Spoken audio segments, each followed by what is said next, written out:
நம்மளோட காதலியை நம்ம உயிருக்கு உயிராக நேசிச்சிருப்போம். அதே மாதிரி நம்மளோட காதலனையும் நம்ம உயிருக்கு உயிராக நேசிச்சிருப்போம். ஆனால் ஒரு கட்டத்தில் அவங்க நம்மளை விட்டுட்டு போயிட்டாங்க அப்படின்னா நமக்கு மிகப்பெரிய அளவில் ஒரு வருத்தம் ஏற்படும். நம்மளால் சரியாக சாப்பிடக்கூட முடியாது. எப்பயுமே அவங்களோட நினப்பாகவே இருப்போம். ஒரு வேலை செய்கிறோம்னா அதை கான்சன்ட்ரேட் பண்ணி கூட நம்மளால் செய்ய முடியாது. ஏன்னா காதல் தோல்விங்கிறது உண்மையாலுமே நம்மளால் ஏற்றுக்க முடியாத ஒரு விஷயமா இருக்கும்.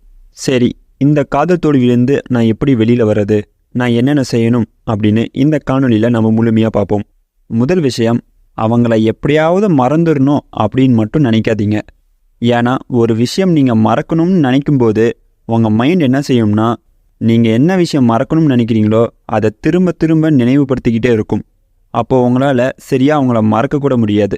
அதனால் முழுமையாக அவங்கள மறக்கணும் அப்படின்னு நினைக்காதீங்க. நீங்கள் பாட்டுக்கு ஃப்ரீயாக விட்டுருங்க. உங்கள் மைண்ட் என்னமோ நினச்சிட்டு போகுதுன்னு நீங்கள் பாட்டுக்கு உங்கள் வேலைகளை நீங்கள் செய்ய ஆரம்பிச்சிடணும். நிறைய பேர் செய்கிற தப்பு இதுதான். அவங்கள முழுமையாக நான் மறந்துடணும் அப்படின்னு எதோ செய்வாங்க. ஆனால் அப்படி பண்ணுறது மூலமாக கண்டிப்பாக உங்களால் அவங்கள மறக்கவே முடியாது. நான் அதில் சொன்ன மாதிரி நீங்கள் எப்பயும் போல் சாதாரணமாக இருங்க. ரெண்டாவது விஷயம், அதிகமாக தனிமையில் இருக்காதீங்க.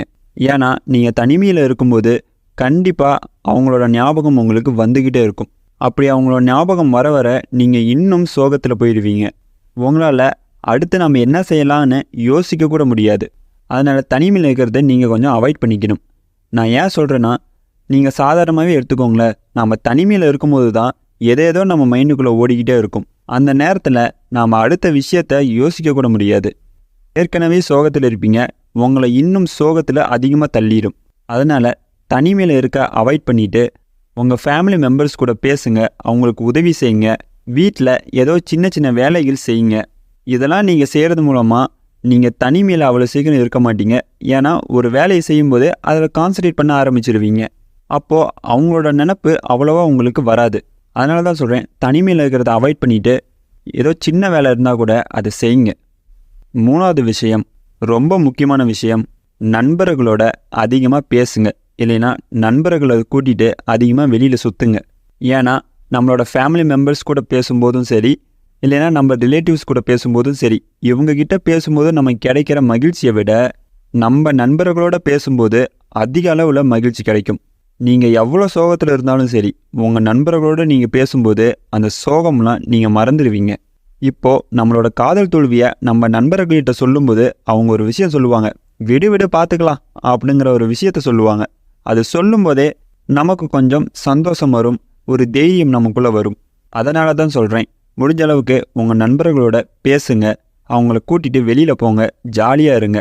நாலாவது விஷயம், புதுசாக ஏதோ ஒரு விஷயங்கள் செய்ய ஆரம்பிங்க. இப்போ உதாரணத்துக்கு நீங்கள் பிஸ்னஸ் பண்ணணும்னு ஒரு ஐடியா வச்சுருக்கீங்க அப்படின்னா அதை பற்றி கற்றுக்கோங்க, தெரிஞ்சுக்கோங்க. அது சம்மந்தமான வீடியோஸ் பாருங்கள், ஆக்ஷனில் இறங்க முயற்சி செய்யுங்க. இதெல்லாம் நீங்கள் பண்ணும்போது அவங்களோட ஞாபகம் உங்களுக்கு வராது. எப்பயுமே ஒரு புது ஆக்டிவிட்டி செய்யும்போது அதில் தான் நம்ம கான்சன்ட்ரேட்டோடு இருப்போமே தவிர மற்ற விஷயங்கள் மேலே அவ்வளோ சீக்கிரம் நம்ம மைண்டு போகாது.